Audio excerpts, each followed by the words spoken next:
Hi, Scott doing at MarineMax in Louisville, Texas. We're going to take a look at a brand new Sea Ray 2025 model year SPX 210. All right, so 21 SPX, one of my favorite models that that Sea Ray builds for a smaller boat.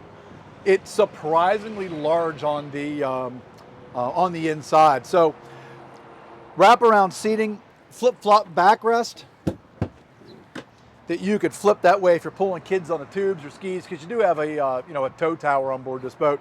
You can sit here, face backwards. You got your cup holders right here. This cushion is also removable if you want to use that as a it's just a rear-facing seat. You can certainly do that.